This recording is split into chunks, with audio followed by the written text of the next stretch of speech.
properly. All right.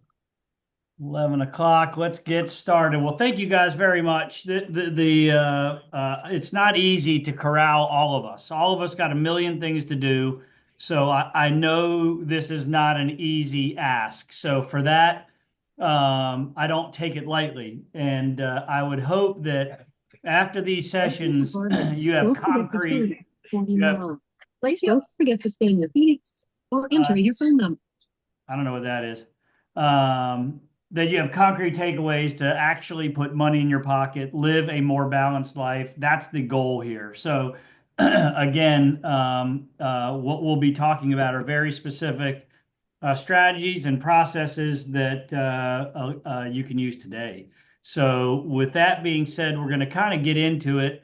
I love this movie, and if you haven't seen it, you know, don't have any children around because it's a little aggressive, but it's a good one. And we start the year off always joking, if you're not first, you're last, because every year we want to make more sales. We want to make more money. We want to progress our company. And, you know, there's two ways of making your goals, and there's two ways really of making more sales. And it's as simple as this: get more people in front of you and convert at a higher rate. So that's what that's what all of this is going to be about. So with that being said, we're going to get started. And truly, if any of this goes quick, you know that I'm a phone call away. If any of you have technical support, take down my cell phone number. I'm going to give it to you right now. You can text me or you can chat in this thing. My number is 910-777-1141. So if something is not working, the last thing I want to do is keep talking for 45 minutes and no one heard a thing. That has happened before. So, all of this, if there's something that doesn't make sense, it is an okay, acceptable form to say, hey, wait a minute, go back a slide. Let me ask you about that. That's great. The second prerequisite that I'll say is have an open mind. Look, all of us have very, very different things that we're selling. Some of us are in a production model home environment. Other of us are in luxury communities with lot sales. Some of you are on the East Coast, some of you on the West Coast, some of you have first-time home buyers, some of you have luxury buyers.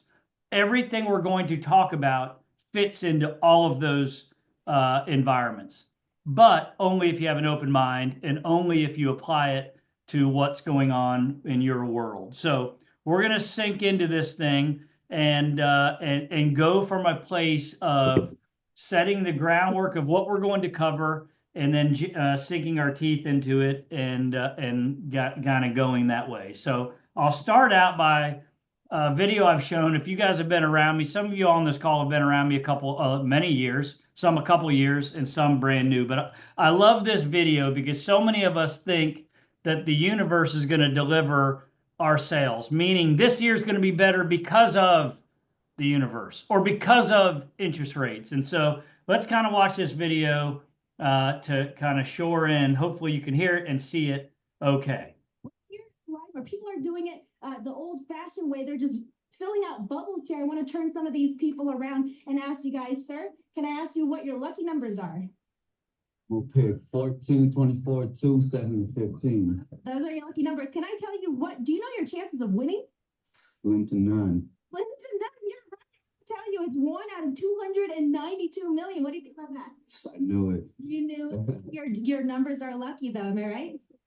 Can I ask you, if you won all the money, what would you do with it? Bunch of hookers and cocaine. Good.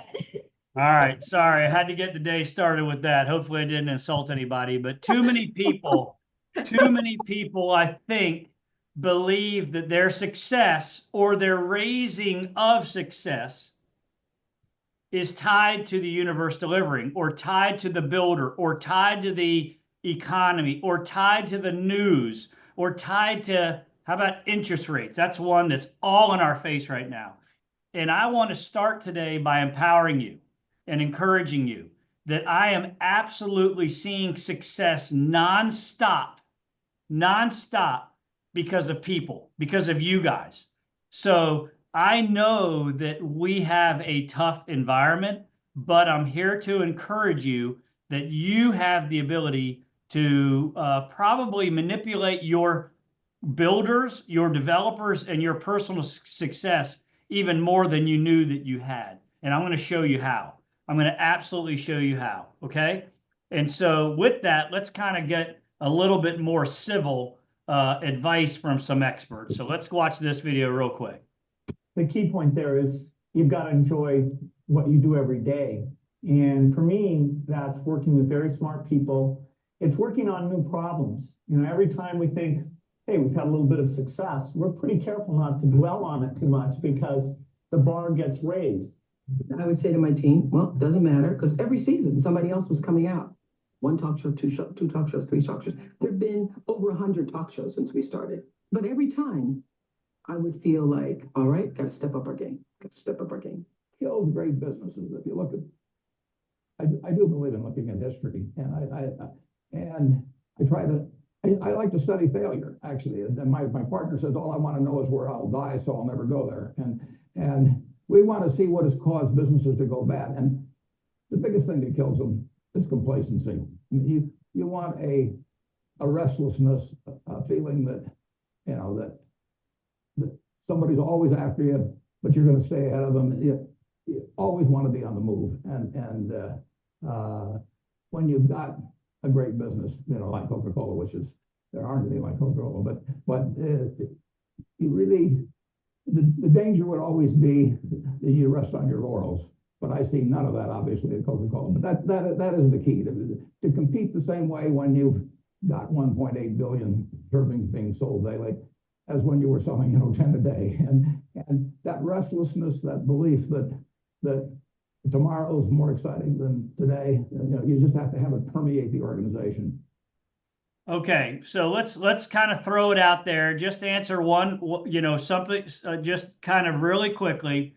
What did you hear, guys? What did you hear from these people talking about what makes their business different? Just throw it out there, anybody. Not being complacent. Not being complacent. I love that. I love that. Sometimes I call in my office, I call that head on a swivel. Always looking around, always looking behind us. Who's coming? Who's gaining on us? Who's ahead of us? What else did you guys hear? Talking about new problems, solving them. Yes. Being around the disruptors, people that are innovating. Yes, absolutely. One more. Give me one more, guys. Tomorrow is exciting and tons of potential, and not always just to be thinking, oh, it's all been in the past. Like there's good stuff ahead, and to be innovative. And Christine, I think you nailed it. I love it. And truthfully, all of us on this call are kind of cursed, meaning that we're in a profession where we constantly have to crack the code, right? Like we constantly have to crack, how do we explain interest rates? How do we bring affordability back? How do we sell this tertiary or secondary location? Like, in other words, it's not on Main Street. We got to figure this out. And that's the kind of stuff that keeps us up at night. But that's what makes us all good, because every one of our environments, let me set this, you're going to hear this a lot from me. Every one of our environments is not about the sticks and bricks. It's about the small little obstacles that we collectively solve to make the story more compelling. So that's what this is all about.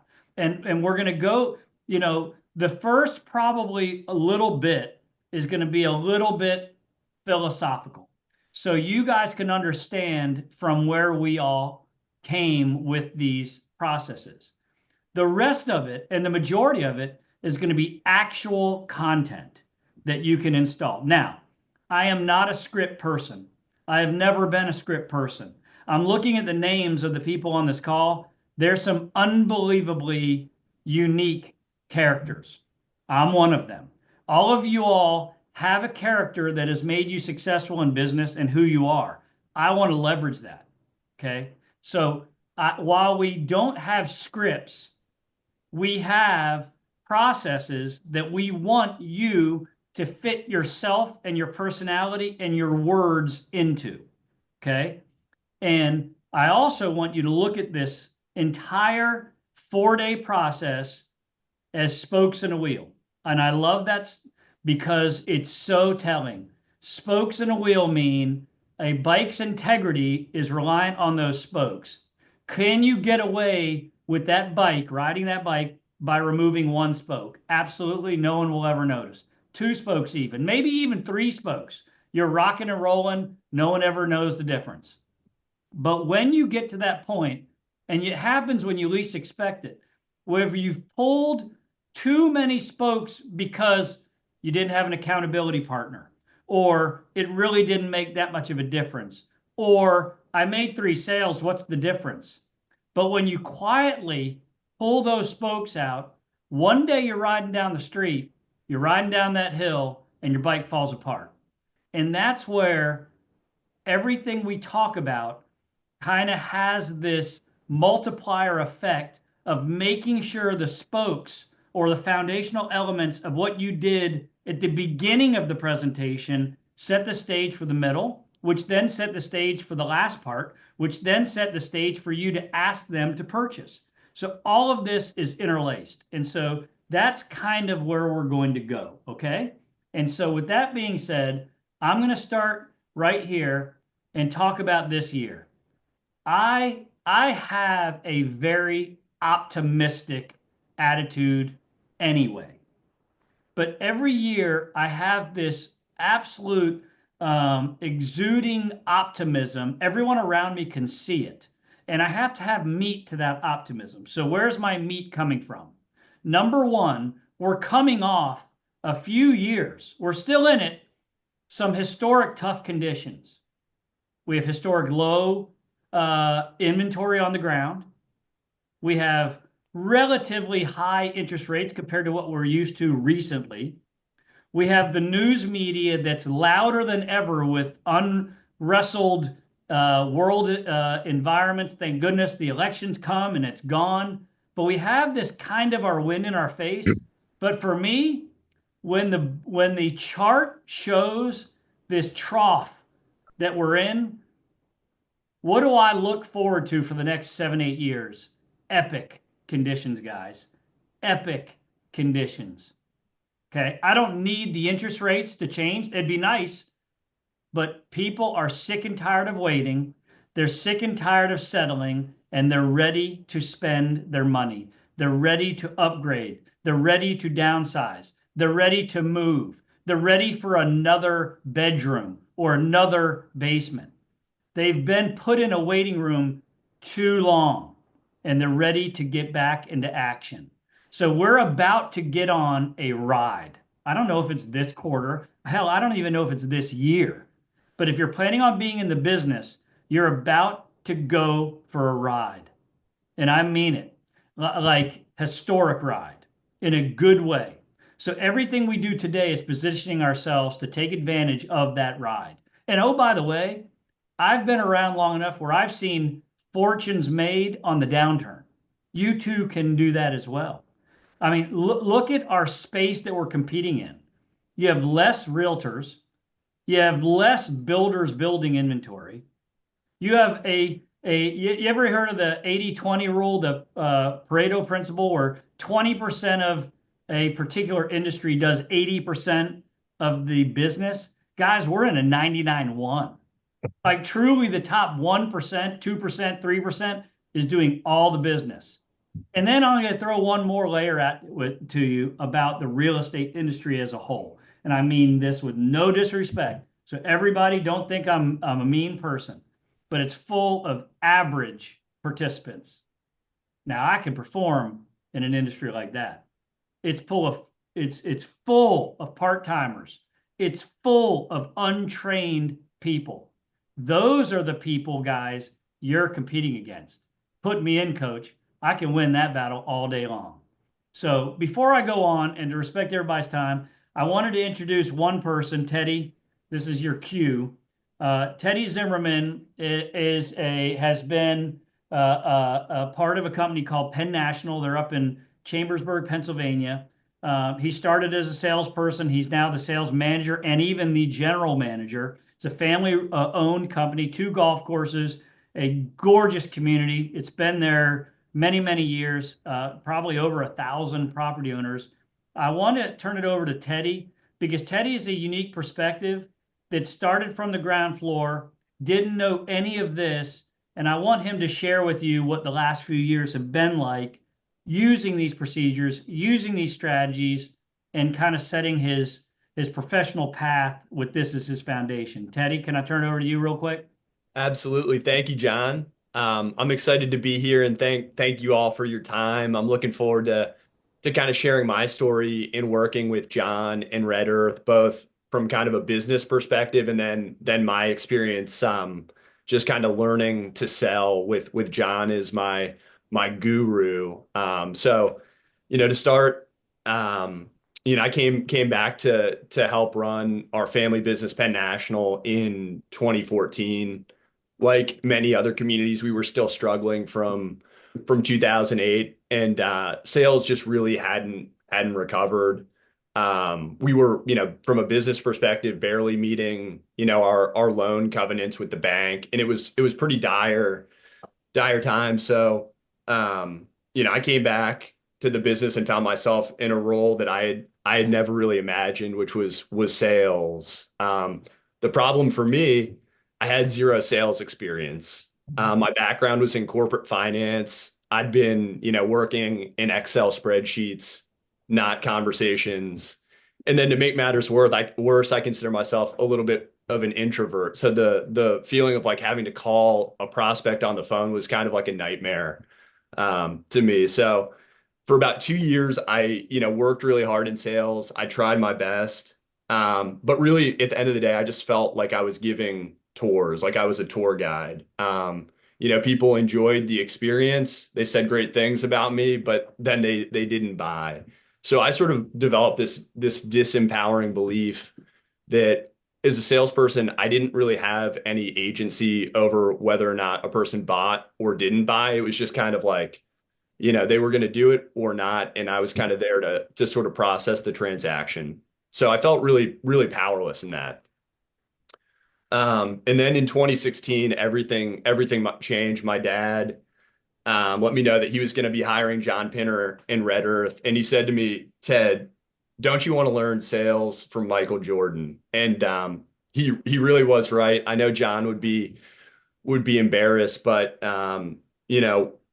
John is kind of like the Michael Jordan of kind of like sales, in my opinion. And I think that's because he's done it all, whether that was him starting out at Winding River, actually being kind of one of the top salespeople, to, helping just about every land developer you can imagine improve their business. Like everything that he's telling you to do, he's done and been successful at it, which at least for me kind of helped me buy in because he had such credibility. So, John didn't just help us improve. He really transformed the way that we thought about our business. He and his team helped make our marketing materials something that we were proud of. Our sales strategy was completely redefined, and we got to the point where our salespeople were closing at a 20% ratio. He taught us how to handle negotiations confidently and overcome customer objections. Helped us balance selling resale properties with developer-owned land. That was a huge thing for us. And kind of the net effect of that was that we ended up, tripling our developer-owned land sales through his guidance. And then, for me as a salesperson, he transformed how I saw sales, which was pretty profound. So, as I'd mentioned before, John, I kind of thought of myself in that sales role as more of a cashier, almost like I was just there to process transactions. But John helped me realize that sales is about influence, not tricks or pressure, but genuinely guiding people to make a confident decision. So now I almost believe the opposite, that we as salespeople have immense power, and that like every little detail matters. Whether or not you send that drone follow-up shot to the customer, whether or not you walk them to the car and do the next step instructions, all those things impact whether or not they make a decision. And I know that because I've seen what happens when I do it, and I've seen what happens when I don't do it. And every person that comes to visit your property or Penn National wants to buy a home somewhere. They just need the clarity. Why is the community right for them? Guidance, which home site fits their life best, and the confidence that they're making the right decision. And so what I found is that John's processes aren't scripts, they're not gimmicks, but they are kind of like an algorithm to make sure that you showcase your property in the best possible way and check off the prerequisites such that a customer can say yes to you, not, hey, Ted, I really loved it. I'll be back in the fall to see you again.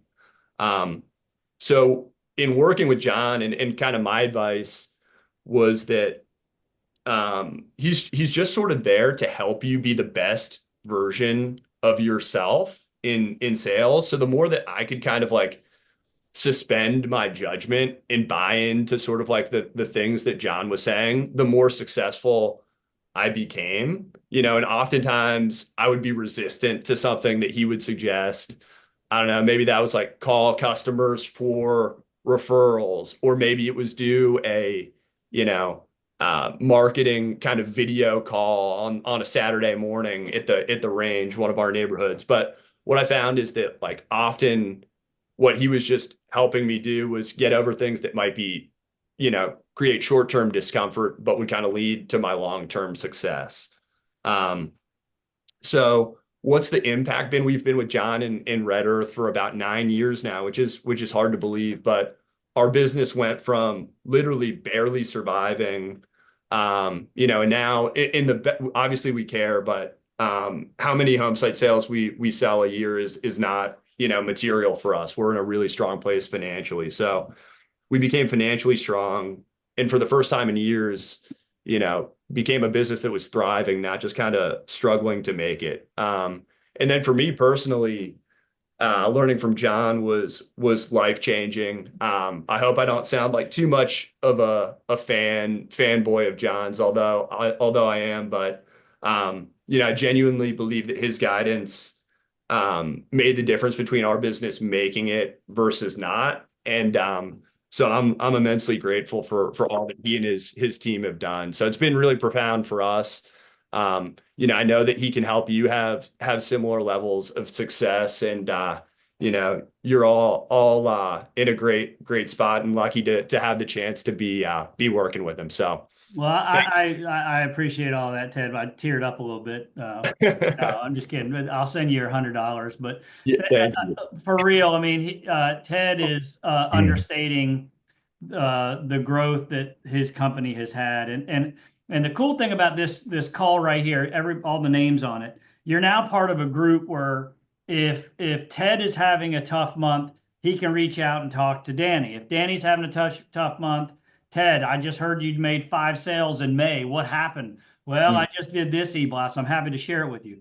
Like, we're all in it together, and I truly appreciate that, Ted. That's really, really cool. And I think part of the reason I asked Ted to do this is because, to get to where we feel like some of us are today to where we want to be, it seems like a long shot or a long way away.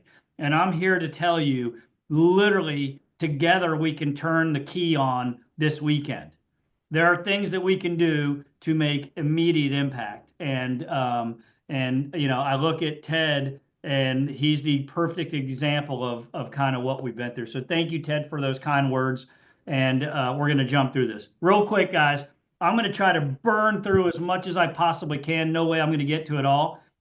We will stop at my time, 12 o'clock, just for a 5-minute text restroom break, and then we're going to rip through it, and we will stop 100% at the end time, 1 o'clock Eastern time. So, and then we'll pick up wherever we left off. So we'll just kind of jump into this. Again, 2025, very optimistic, and it exudes from me. We're going to cover, I want 25 sales this year. What's it going to take? And this is what I mean by what's it going to take.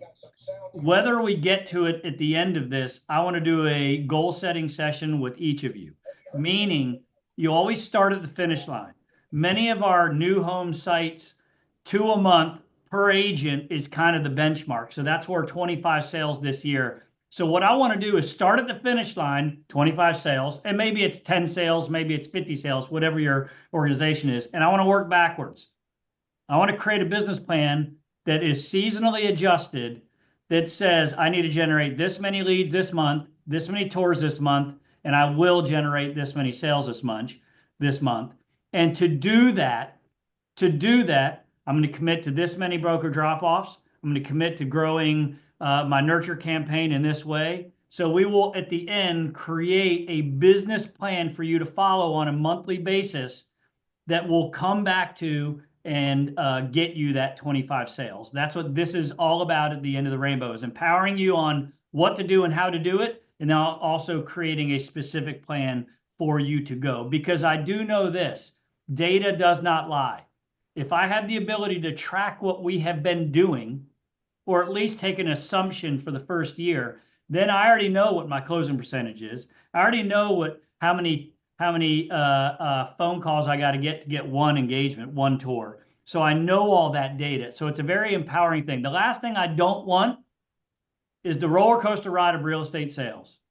I mean, if I had $1 for every salesperson that said, John, I'm sorry, I'm not going to be able to kind of stay with you. I need something more secure. I need a job that's safer.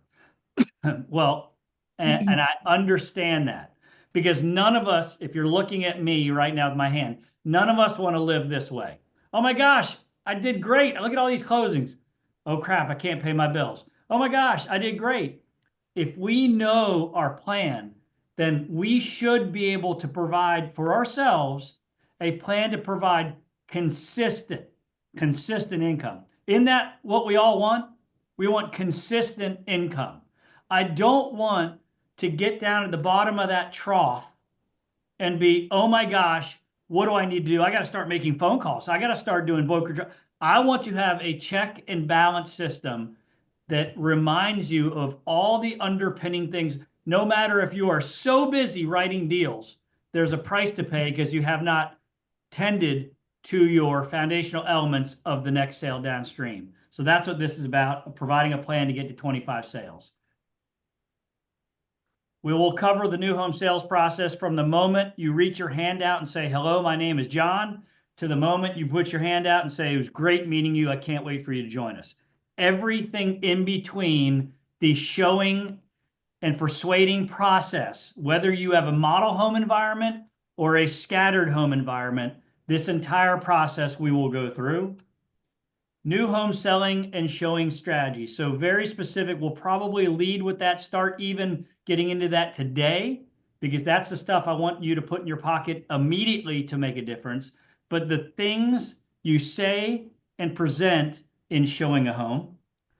The perfect day is what we call our time management plan for a new home salesperson. It's a very unique world. It's a very lonely world. It's a very chaotic world. We want to give you a time management plan of activities that you can chart and do every day to move forward to your next sale.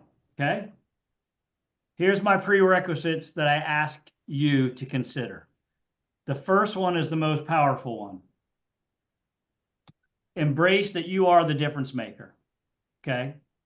So Ted alluded to it a little bit. There's so much power in your hands. Let me tell you a quick story, and I'll do that occasionally, and I'm sorry if I put you to sleep.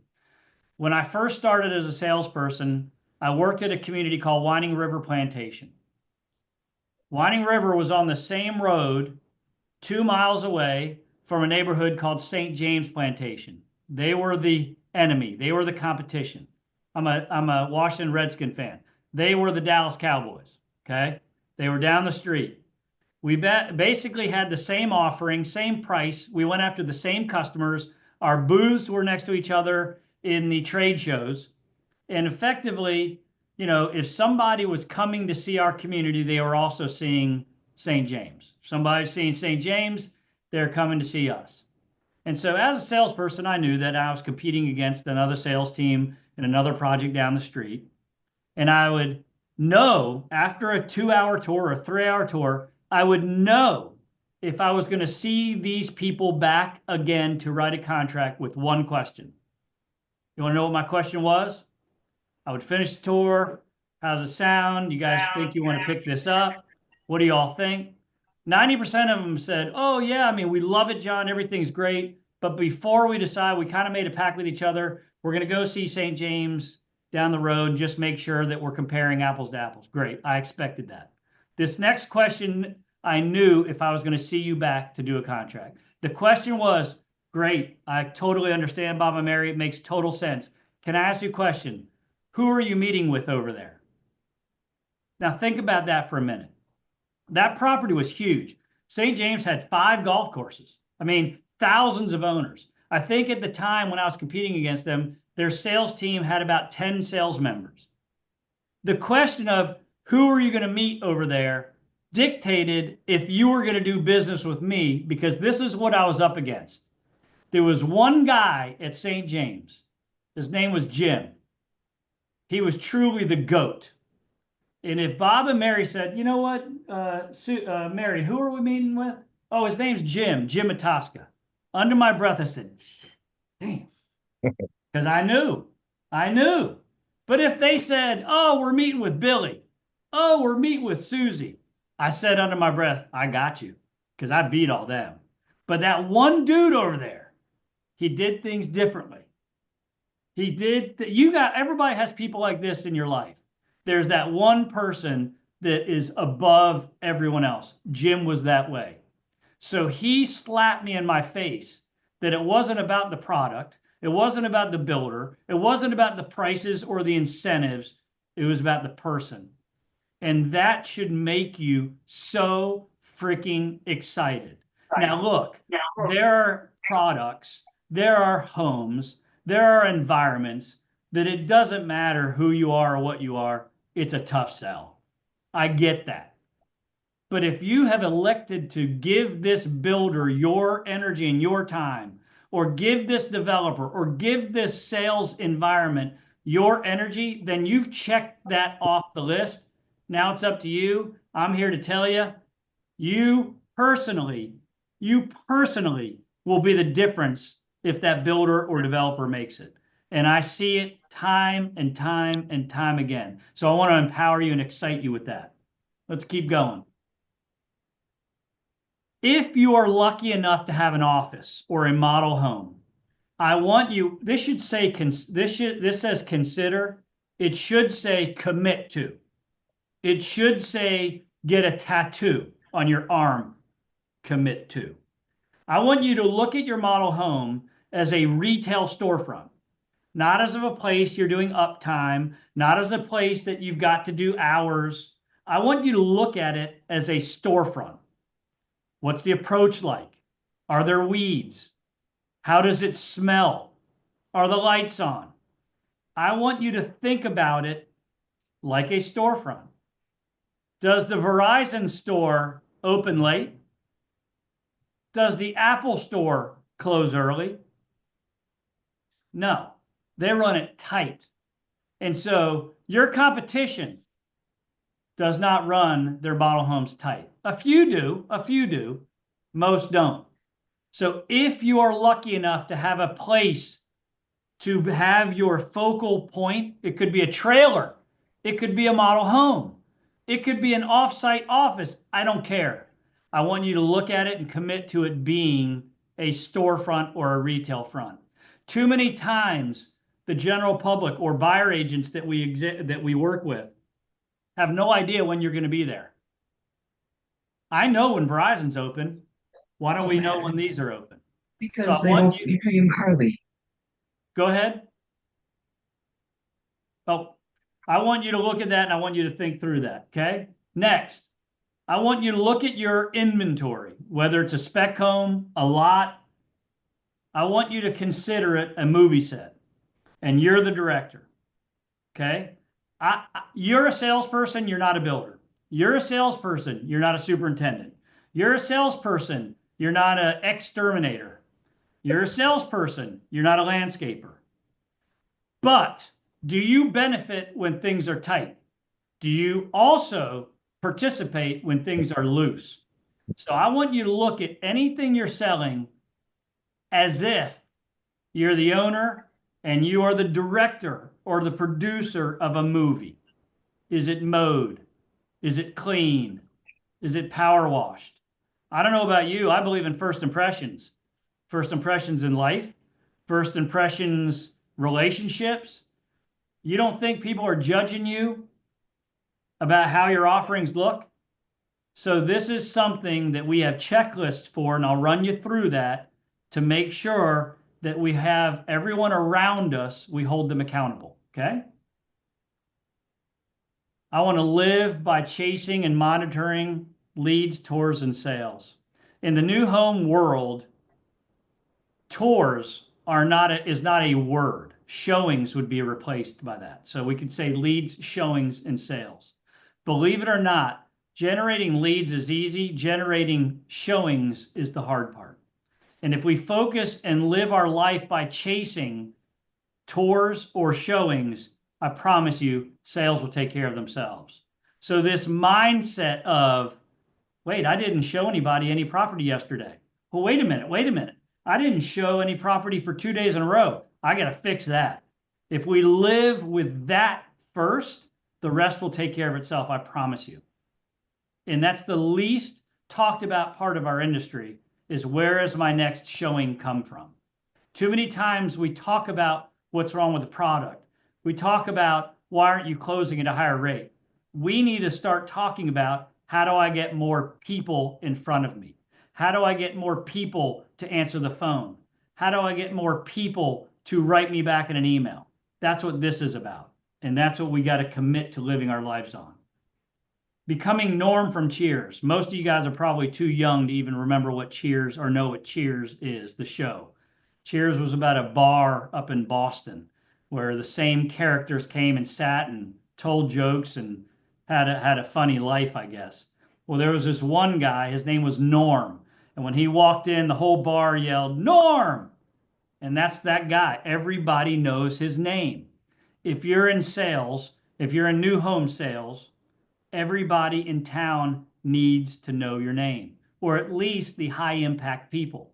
Who's a high impact people? Certainly buyer's agents, certainly lenders, other builders, other new home agents. Like if I went to an HBA reception in your town and I said, hey, I'm John, I'm just visiting with, the Penn National team. I'm just curious. Do you know who Ted Zimmerman is? If 5 out of the 7 people I asked don't know who he is, you're not Norm from Cheers. People do business with who they know. So you got to get out there and get involved. So, committing to being Norm from Cheers where people know your name, that's a big deal. Not your builder's name, your name. Understand and embrace multipliers of your success. Like how many times, and we're going to talk, this is all the things we're going to talk about. How many times do we talk about multipliers? For example, let's talk about conversion success and conversion rates, meaning the rate at which you see people and get a sale.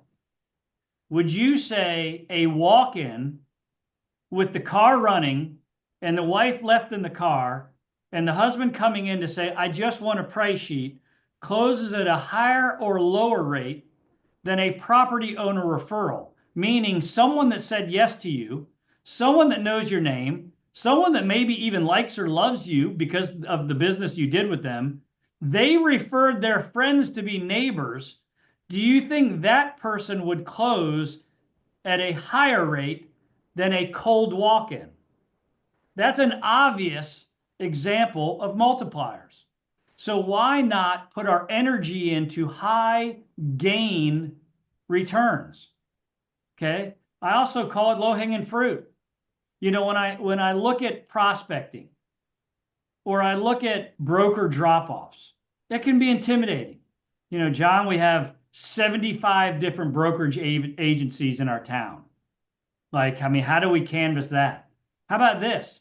Why don't we go back and love the buyer agents that have done business with us the last 24 months? Let's go and love them first. Let's just love them first. Then let's love them and maybe one invited friend. That's next. Then let's go after all the rest of those people. So it's the same thing about referrals to cold walk-ins. It's the same thing about prospecting. You know, another multiplier that we implore is how many people have you met with that didn't buy? Shouldn't those be on a very, very specific nurture campaign to get them to come back out a second time? I would think a second time visit for somebody, it has more likely of purchasing than a brand new person that didn't even know you existed until they drove by. But yet too many of our game plans are to put the open sign on a model home and hope somebody comes by today. Look, that's an important part of our business plan, but there's other multiplier high gain activities that we're going to focus on. And that's what we're going to learn is what is a multiplier in our business. Looking at your offering as though it's a master plan community. I love this one. Okay. Who knows what a master plan community is? Someone unmute their mic and throw out, what is a master plan community? One that has like a shopping center, school, houses, townhouses, single family, kind of that. Okay, could be.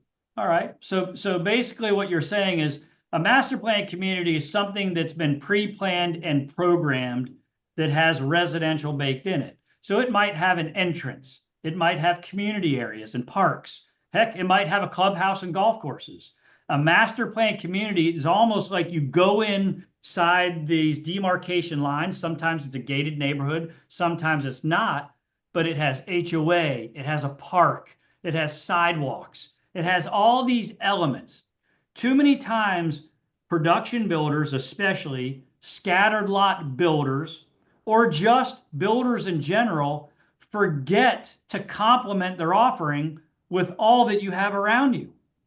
It's too much sticks, bricks, price, incentives, price per square footage, when in reality, we should be leading with school districts, access to parks and walking trails, you know, all the natural resources around you. Oh, and by the way, we happen to have 7 home sites right here. Okay. I want you guys to start looking at your spec homes, your communities, your scattered lots, as if it's part of a master plan community so that you can add value to the sticks and bricks. And we forget about that all the time, all the time. Okay. Let me give you a quick example. Let me go back to my Winding River days. I was so lucky to have a great sales manager. And by the way, the first year or two in sales, I had no idea what I said. I'm scared to have probably go back and listen to audio tape of the things that I said. But I was successful because of one reason. I had excitement. I was so excited and people bought that excitement, but I didn't know what I was doing. So I was lucky to have a sales manager that counseled me. And he said, I want you, our particular property had a beach club. So a piece of property out on the ocean, about 30 minutes away. We were inland, but the developer bought a piece of property on the ocean to put a small clubhouse and pool. Okay. So I could do one of two things as a salesperson. I could sit with somebody, say, you're going to love living here. You know, one of the many cool amenities that we've got is a beach club over on Holden Beach, 30 minutes. Show a picture, go on to the next topic. That wasn't good enough for my boss. My boss said, before you show any property, I want you taking every single person to the beach club. Now look, it was 30 minutes there, 30 minutes back. I just met these people. That's intimidating. To drive an hour round trip to show them the beach club, I don't even know if they're good, medium, can afford it, nothing. So what did I do? As a young salesperson, if my boss was not there that day, do you think I went to the beach club or do you think I took the easy route? Many times I took the easy route. But my boss knew that we would do that. So he stood on the porch as we left with our clients and he watched which way we turned. Did I turn right to go to the beach club or did I turn left to go into the meat of the property? Now, if you knew he was watching, you had to go to the beach club. Long story short, 5 years later, being in that neighborhood, if I went back to all the people that purchased property, not only from me, but from all my teammates, and we said, what was the main reason you bought at Winding River? Guess what the answer would have been? That beach club. So I'm going to sit here because of efficiency and decide in the first 15 minutes I meet somebody to withhold a spoke in the wheel and not go show that beach club because it took an hour and 10 minutes of awkward talking, but that was the number one reason people purchased. Holy moly. Well, then we better start figuring out what else is around my scattered lot home. What else is around this community that's not in a master plan community? How can I paint the picture that you're part of something bigger than the sticks and bricks? And that's a new way of thinking in the production build world, but I want us to consider that, and we'll talk about that. Lastly, embrace salesmanship. Okay, look at this little graphic. Hopefully you can see it. It might be too small, and I love it. It's hilarious. You know, what my friends think I do, which is partying and having a beer after work, you know, social hour. What my mom thinks I do, wear a suit, you know, nice press, white shirt, leading power meetings. What society unfortunately thinks I do, it's like a used car salesperson. Customers think we make way too much money. What I think I do is like chaos, herding cats, and what I really do, which is frustration. That's kind of a joke, but the reality is I want everybody on this phone to say to themselves, I am not a tour guide. I don't wear Mickey Mouse ears like I'm in Disney World host. I am a salesperson. Now look, let's talk about that word, because I also don't like to be sold. I'm the first person to fill out a form with the wrong name, wrong phone number, wrong email. Why? Because I don't want you contacting me. I'm the first person to do research online because I don't want to engage with a salesperson. So I know what salespeople feel like if they're not sophisticated. I know that, right? But I also know that if I don't provide persuasive or urgency, nothing is going to happen. So I have this decision to make. I have to be a salesperson. Now let's talk about what a salesperson means. Anything that we talk about as a salesperson with persuasion has to be done with honesty, has to be done with sincerity, it has to be done with humility, and it has to come from a servant's heart. I believe that. So in no way am I ever suggesting that you make something up. If something is not the last of its kind, don't say it's the last of its kind. If there is something that you have that's available that you are trying to, kind of steer the conversation away from, it's going to come back to bite you. So truly, salesmanship to me is an honest and sincere thing. Let me throw one more on you if I'm going to get a little deep about salesmanship. You are the purveyor of probably the greatest and the coolest thing out there, the coolest product out there. Like you are giving, how happy were you when you purchased a home or you got approved for that loan? That's what you have the ability to do, is change people's lives, to provide them a new bedroom or a new office environment or a new downsized environment to a maintenance-free living and thing. Like you have the greatest product. So right off the bat, you have to know we have to be persuasive. We have to engage with urgency, and we have to be salespeople, but we have to be humans. And so I'm gonna ask you, when we get into these strategies, it's going to be a challenge for some of you to step over that threshold of counseling people. John, I'm 28 years old. How am I supposed to say this counseling line to a 68-year-old captive industry that's bought and sold more homes than I've ever owned? Well, you do, because you do this every day. This is our life. This is our job. We're professionals. And so you're going to get to that comfort zone of counseling and persuading and recommending that people do things. And it's going to get easier and easier and easier. So I just wanted to kind of share that with you all. Okay. Let's talk about the traits of the people that I've been around that have impressed me and that have made it in our industry. They're like shared traits. You guys have seen them. I've just had the ability to see them along with you, but also document them. The first is they love what they're selling. Okay. They love it to the point where, like me back in the Winding River, St. James competition days, I mean, it was us versus them. It was win. It was, friendly, fun, but competitive environment. Well, enthusiastic belief in our product is crucial. And look, there are seasons in our lives. If you feel it waning, you've got to explore what's holding you back. If you feel like the competition's beating you, go shop them. See what they've got. See what you've got over them. Try to engage in an environment that you have that intrinsic belief in what you're selling.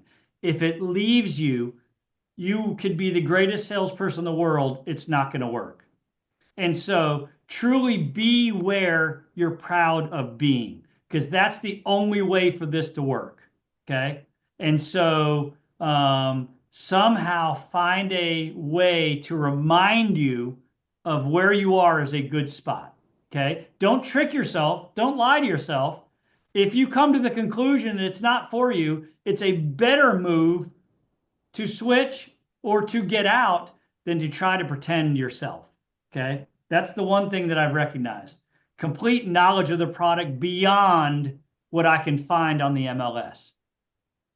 Okay. What does everybody love in Wall Street, in stock acquisitions? Everybody would love to have insider trading. What does that mean? That means getting some details about that stock or about that company that not everybody knows. Okay. It's illegal, by the way. But on our end, knowing things that no one else knows, having that complete knowledge of who lives next door. Let me tell you about them.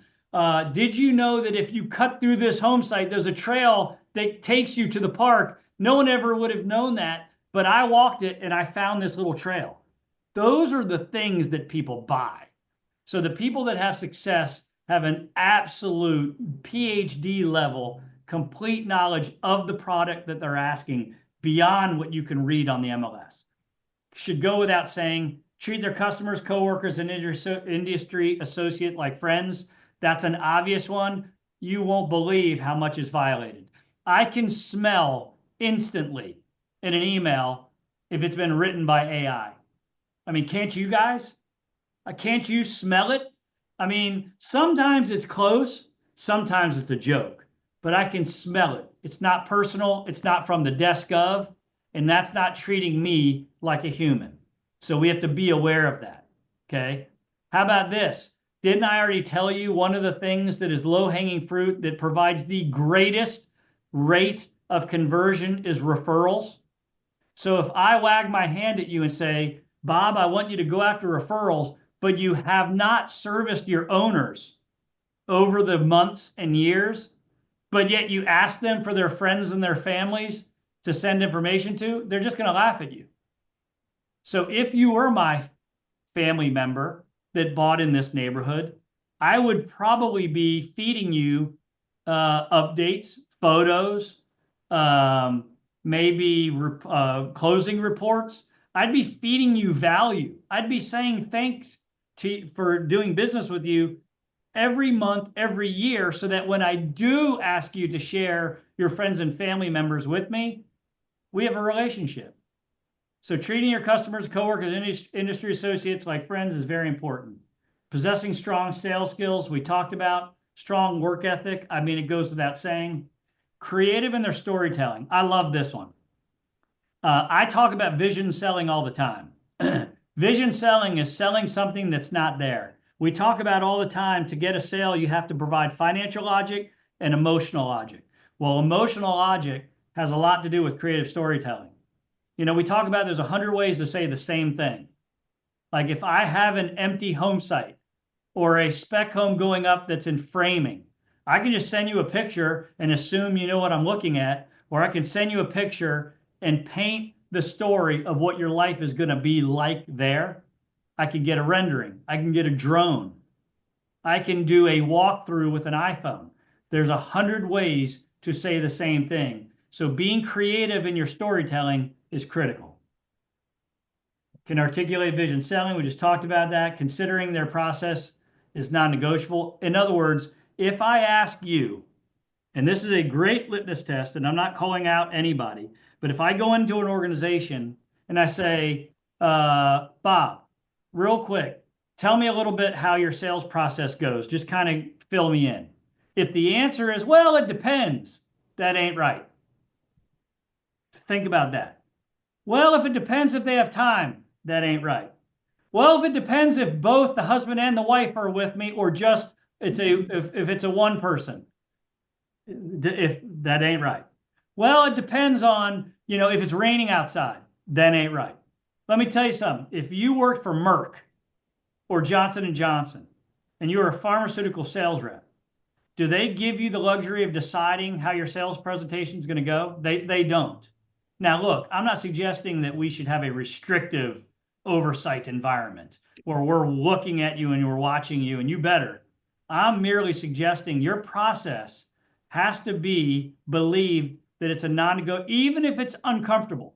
Even if it's uncomfortable, you stay to your process because that's honoring what you've agreed to do. It's not letting anybody that walks into your house, it does not letting any of them to hijack you from what you know has to be accomplished.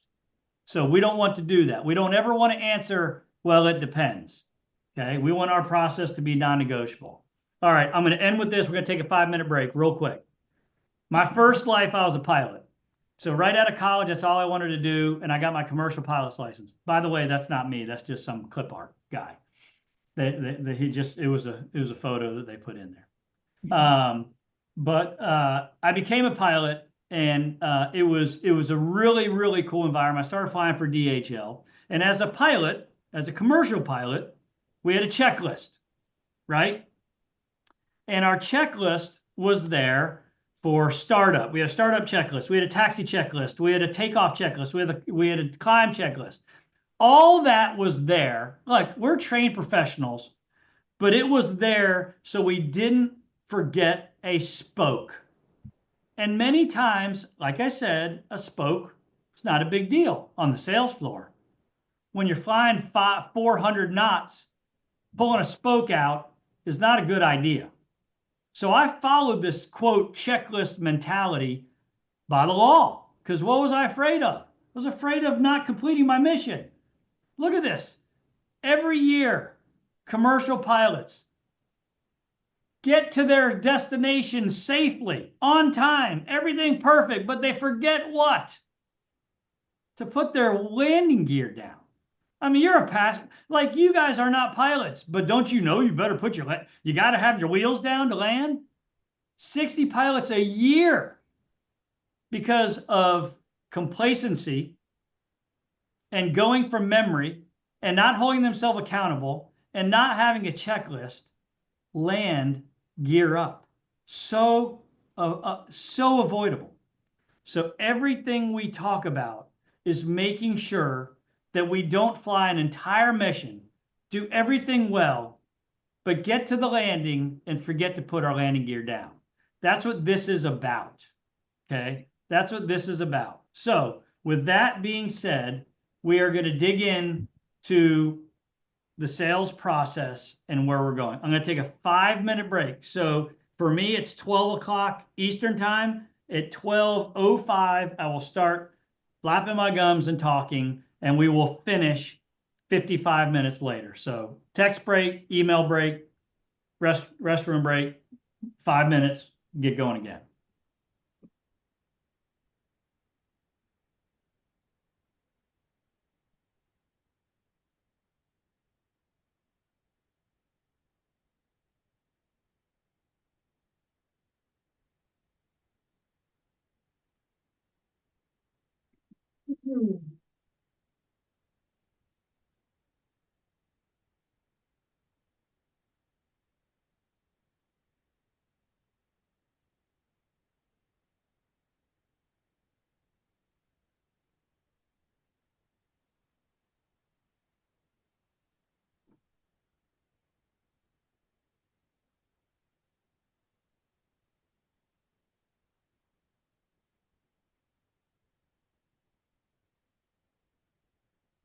Hello.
Hey, is you're walking left, I guess?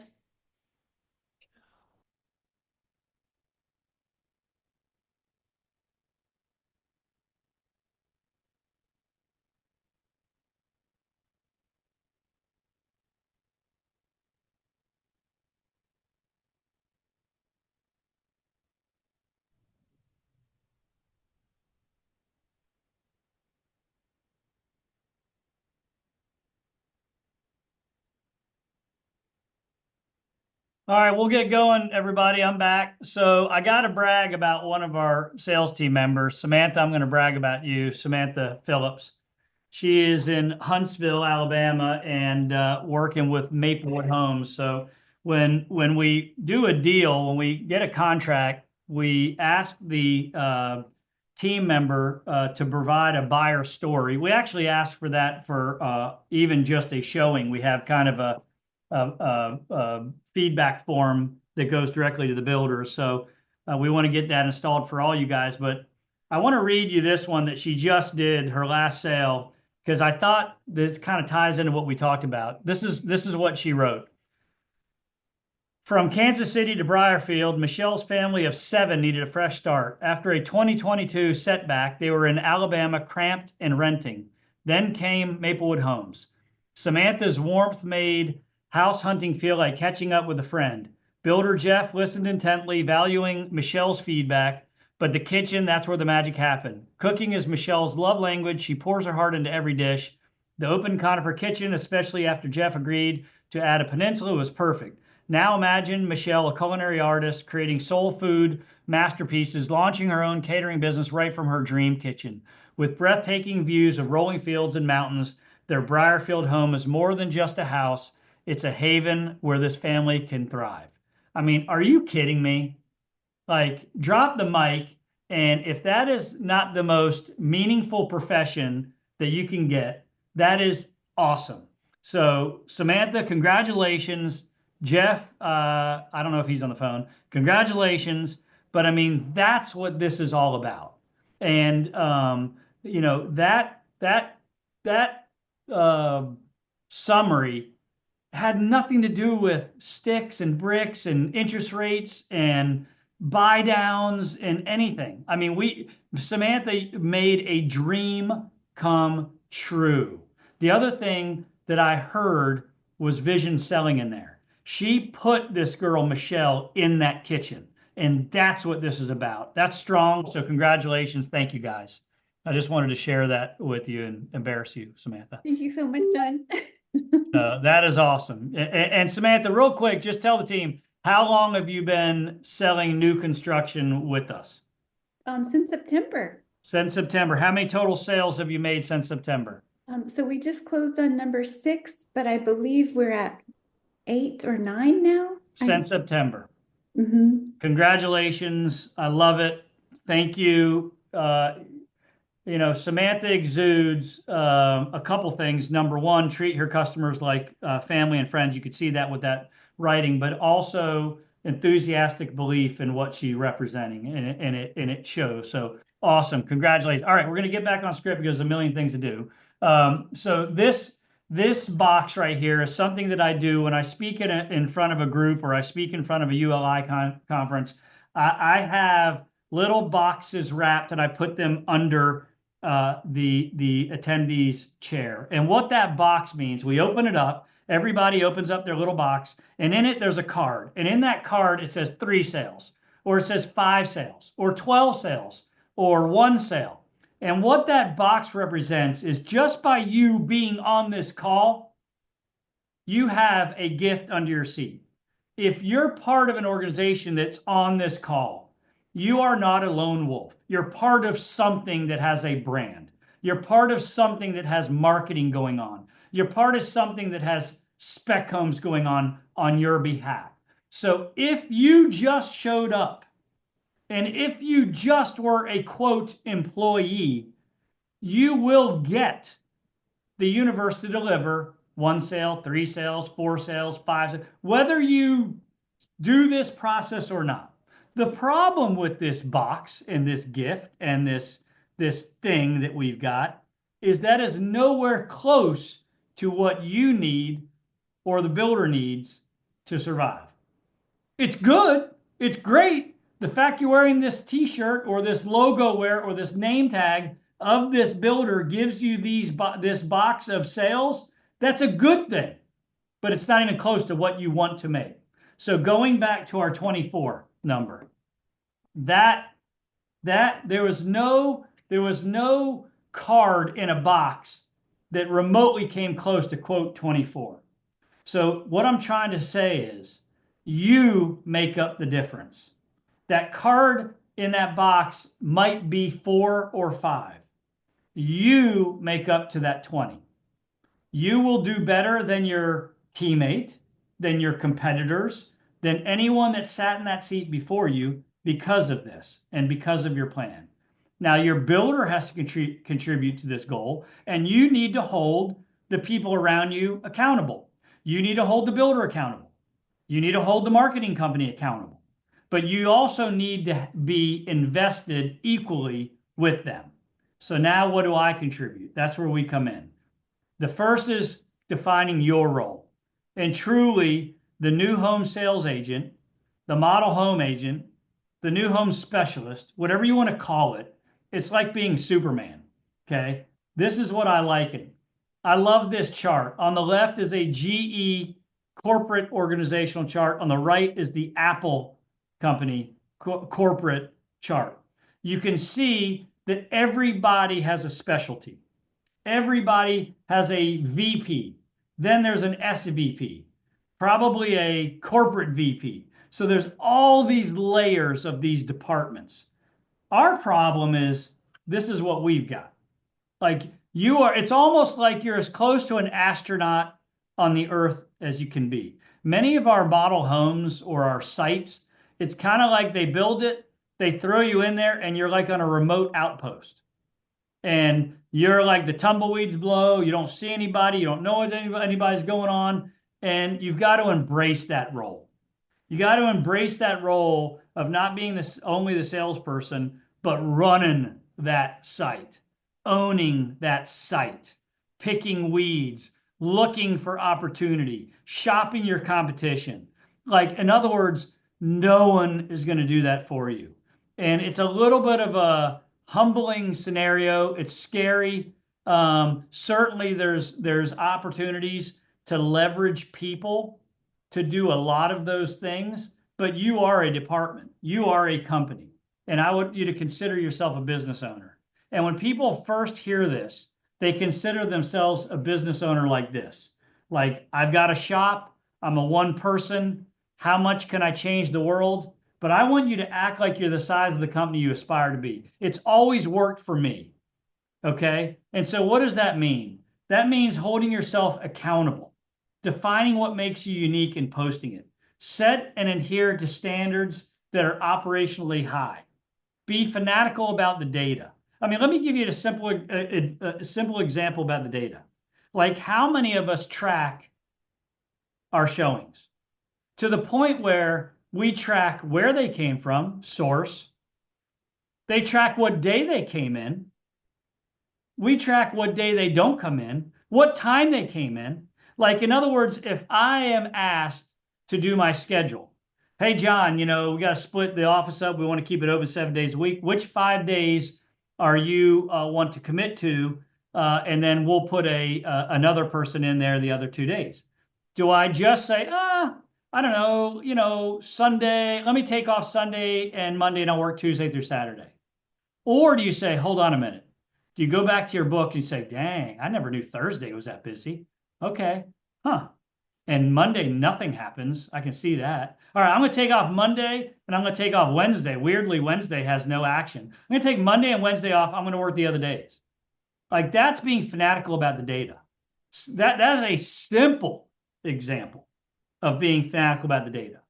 So start tracking and measuring all points that lead to making informed decisions downstream. Okay, and I'll help you with that. Actually, we have a logbook that will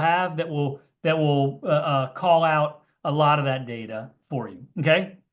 Last thing about planning, and then we're getting into the meat of this. And I appreciate you guys hanging in there for my opening salvo, because I do like to talk and I can get going on things that I'm passionate about. Anybody know what university this picture is of? You get massive bonus points if you get it. I would never, but maybe some of you guys would. Anyone?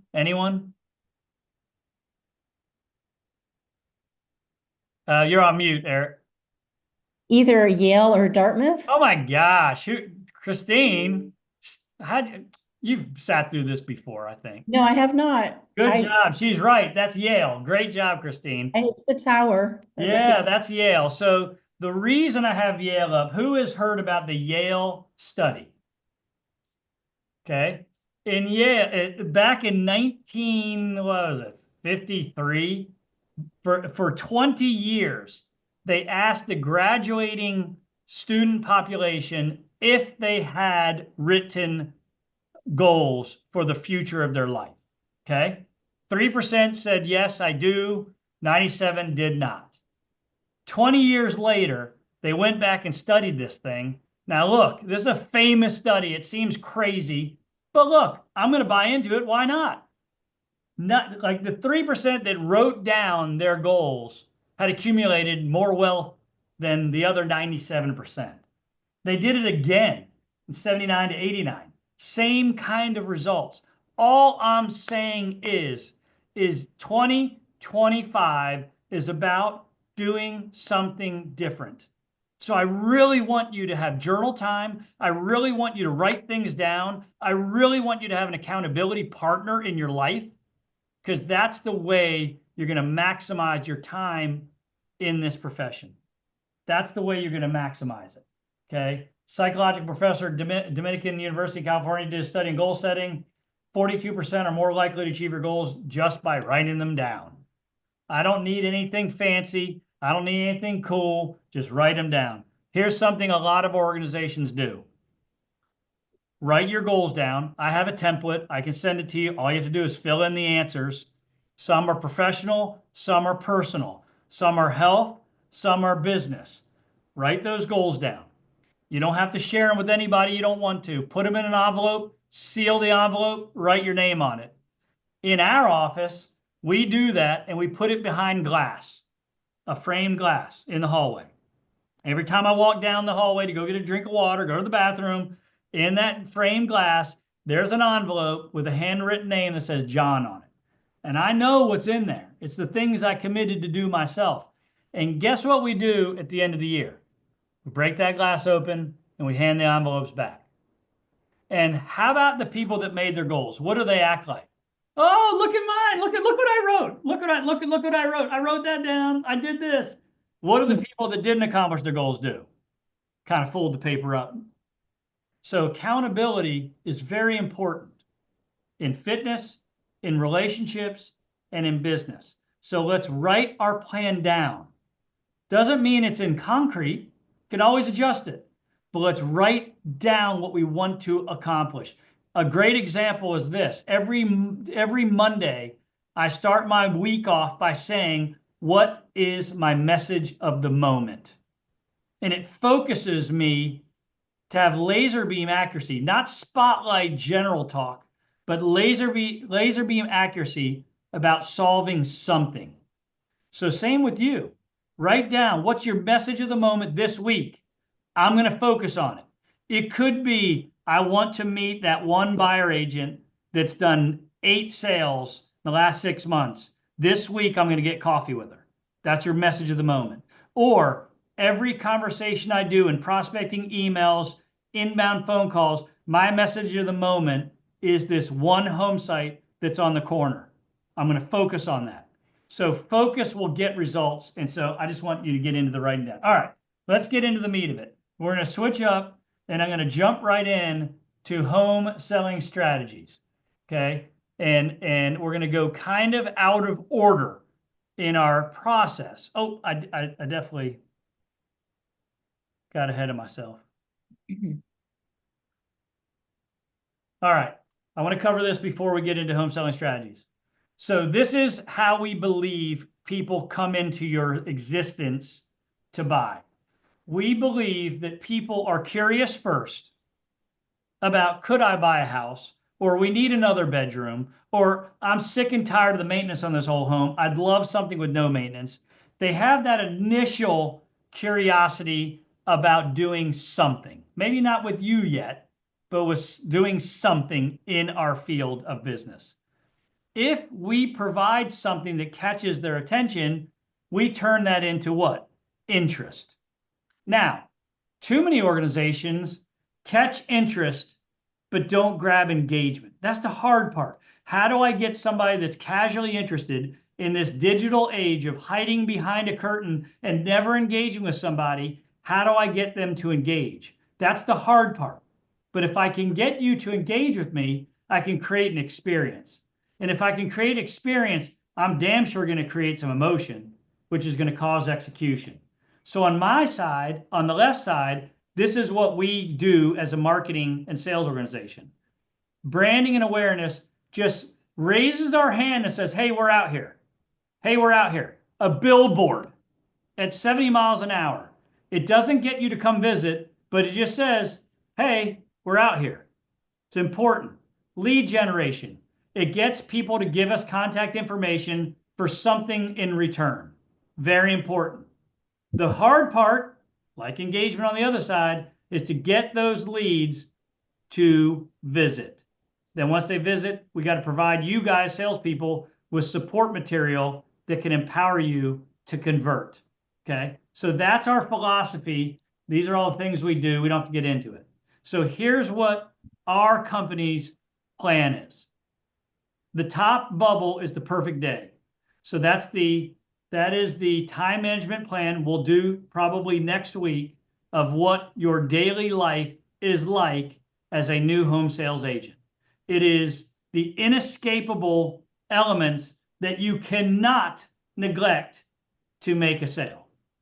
It is the inescapable elements that you've got to remind yourself to do every day, no matter if you're sick, if it's raining, if it's cold out, or even worse. I've had situations where somebody was so busy and did 3 contracts that week, but because they were so busy with their 3 contracts, which by the way is very good, they weren't able to do the elements in the perfect day. There's a price to pay. So think about how important those elements are. The defined presentation process, closing mindset, attitude, creative marketing, goal tracking.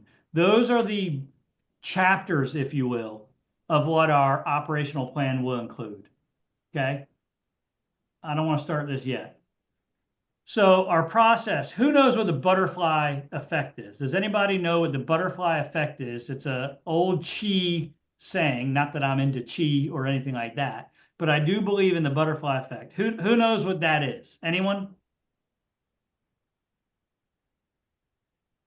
Come on, guys. It's an old proverb that basically says, even the wind from a flapping butterfly on a lake, which is so insignificant, causes tiny little ripples that impact with the shoreline that causes a ripple effect downstream that the Buddhists say could even lead to an earthquake or a rock slide from a butterfly's wings. Now that's a crazy exaggeration, but I love this commercial here, and I'll let you watch the effect of the butterfly effect.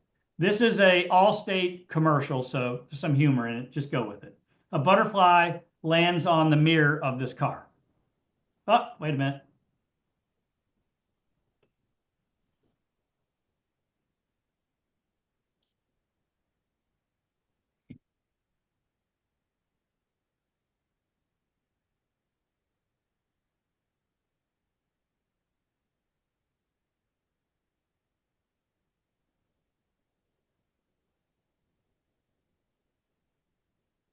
That you pass. Get ready with Nationwide. That's it right there. And I believe it. And I believe it with all my heart that all these elements we're going to talk about can put a trailered boat through the roof of a car. They have that kind of effect to stack onto each other. And that's what that butterfly landing on that car with the car alarm going off and the person standing up that's topless and the guy with the hose splashing the bulldozer driver. That's what it has, its effect. So that is where I want everyone to believe in. For example, here's our sales process. Build immediate and sincere rapport. Answer the 4 big ones. Why buy here? Why buy now? Why buy new? And why buy with us? Those are our 4 W's. Clarify and qualify. Model home demo. Locating the perfect property, 6 steps of closing. That is our process that we're going to go into. Okay? And so each one of these things will be a theatrical presentation that you will be great at, that will keep the party rolling. And none of these, the reason we put a little plant coming out of the soil, and none of what we do is a silver bullet. What does that mean? There is no one-liner that chops the tree down. There isn't. But what you do have the power of doing is dropping seeds of wisdom into the soil that germinate later. Like, how many times has this happened? Husband and wife say, thank you, we're going to think about it. They get in the car, they drive away. And in the car, they say, you know, Bob, John was right. I mean, if we're ever going to do this, this decision's not going to get any easier next year just because we keep putting it off. Like, we just got to go. Like, that's a seed of wisdom. Something that I said germinated away from me while they were in the car together that made logical sense for them to act on. If I hadn't said that words of wisdom throughout my presentation, it would not have germinated. Like, I think there's a assumption that our clients can see what we're presenting and understand the offering. They can't unless we explain every part of it and show them how it's going to impact their lives. They will not finish your sentence. They will not understand. In fact, one of the main reasons we get the word no or the people don't buy, believe it or not, outside of a condition, outside of I have bad credit, outside of I can't afford it. One of the main reasons, two main reasons why people don't buy, indecision or confusion. Indecision meaning it's just easier to do nothing than to go get a mortgage and move my house. You didn't give me anything compelling enough for me to go through that process. I'm not buying anything. That's one. Number two, I don't really know what you were talking about. You know, you took me out on the property. You told me the names of 18 plans. You took me down roads I've never seen before. I don't even remember the first house we looked at, much less this one we're walking in right now. Confusion, shut me off. I'm not buying. Has nothing to do with I can't afford it. Has nothing to do with you're better or worse than the competition. You just weren't good today, and you didn't compel me to say I want it, or you lost me. And when I get lost and I'm in the back seat and you're driving me around or you're showing me that fourth house, I check out and I don't buy. Indecision and confusion are so easy to solve with this process right here. You will not have a customer that says no to you because they don't know what you are providing or that they were confused. And then lastly, goal tracking. I mean, you can't really see it. It's kind of small, but this is our perfect day logbook, and it allows for you to put tick sheets or numbers. And here's the reason I love log sheets, and we'll get into the perfect day. You know, my logbook from as a pilot, it gives me a sense of pride. And what I want for you guys is to get to a day. Let's say you did this logbook here. Let's say you got to day 7 and you did not make a sale. It's okay, because you can look back and say, damn, look at all what I did. I laid the foundation for so much, like I'm closer to the next sale because of what I did. Versus getting to a 7-day no sale week and not literally having evidence of what my activities are. That's a helpless feeling going into the next week. I don't want that. I want you all to feel like you are making progress. Even if I didn't get a yes this week, I'm making progress. Look at my logbook and save this logbook. Have pride about what you did week after week after week after week. See it, visual evidence, put it in a binder. It will make you more powerful on weak moments when you have that evidence of all that hard work. Okay. And so we'll get into that. All right. I'm ripping, I'm rocking, I'm getting into home selling strategies. That's where we're going next. Can I get any comments while I set this thing up of kind of the intro of what we're trying to accomplish here? Any comments, thoughts, disagreements? I like this, I don't like that. Anything from the gallery? Come on, give me something, somebody. Doing fine. Doing fine. This is great. Hey, John, I have a quick question. Can you tell me again the 4 big whys? It was here, now, new, and what was the last one with us? Why with us? Okay, cool. Why this builder or this developer? And we'll get into the 4 Ws. There's a number of paths of new versus used strategies that we'll talk about. We'll get into why now. Why now is a big one. In fact, I just had a conversation with another organization this morning on their weekly call about timing. You know, timing is a critical part. Why is now a good time to buy? Look, I mean, we got to figure that out. It's not so simple right now. And so all of that is a big deal. All right. So we are going to get into selling strategies of homes. Okay. And I'm going to start with this slide. We're not going to watch that. Ignorance on fire is better than talent on ice. So for me, what that means is excitement about presenting is better than knowing everything. So what I want out of you guys is passion.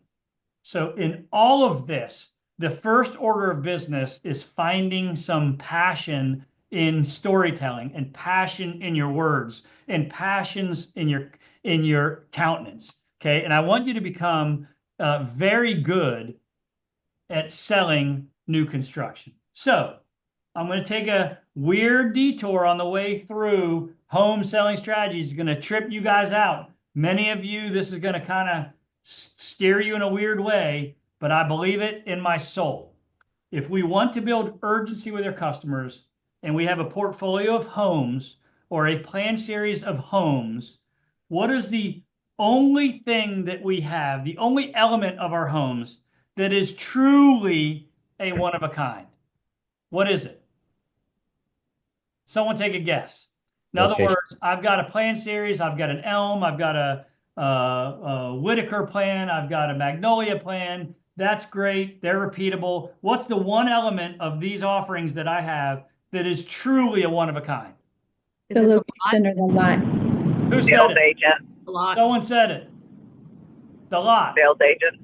The sales agent, true, but it's the lot. It's the lot. And we so forget in the new construction business to be experts about making the lot a one of a kind.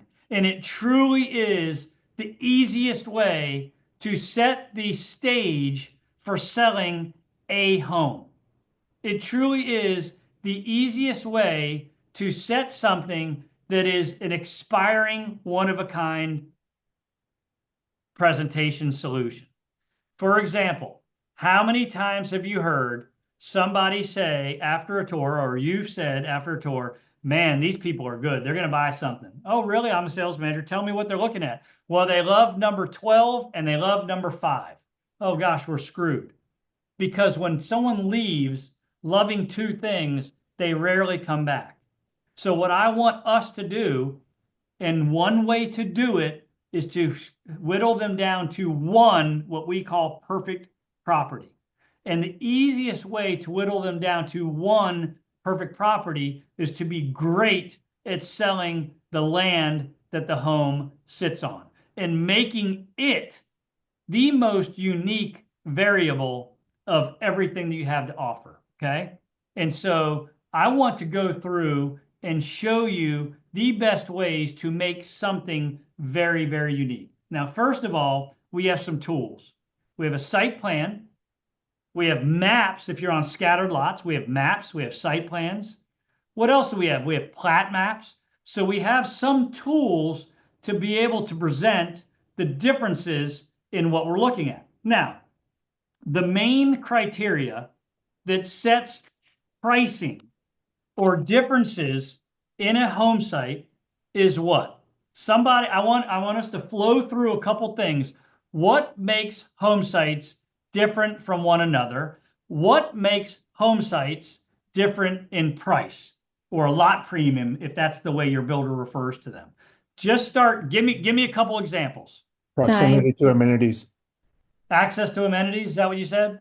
Yeah, proximity to amenities. Oh, I love it. Yeah, proximity to amenities, proximity in your neighborhood, close to the gate, further away from the gate. All of that is the right answer. Keep going. Give me another one. Size.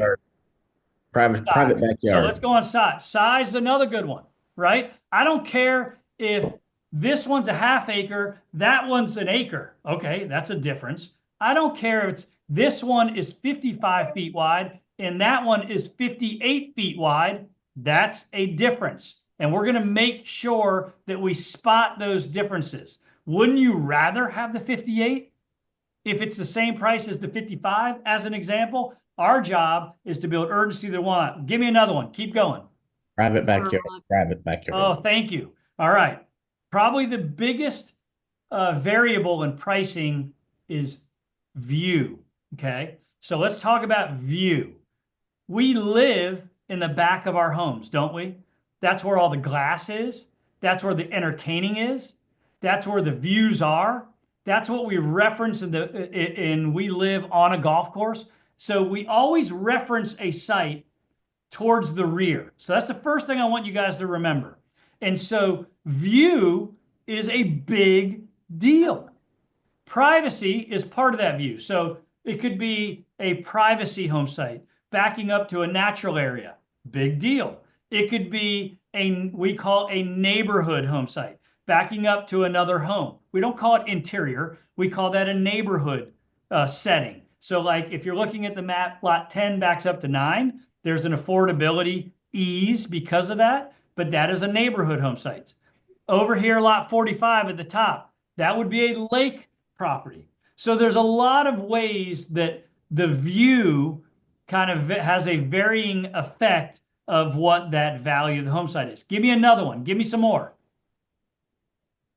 But I will, yeah. Someone speak up. I can't hear. Yeah, the job I'm gonna have here is a work from home, so I'd have to have a place where. I don't think I can hear. I would say on this site map specifically, cul-de-sac. Yes. So that's also placement within. So let's say traffic pattern. You know, would you rather be in a cul-de-sac? Would you rather be at the main entrance? Oh, I'd rather be in a cul-de-sac, or I'd rather be away from that area. How about lot shape? Some are symmetrical, some are pie shaped, some are inverted pie shaped, some are in a corner. How about topography?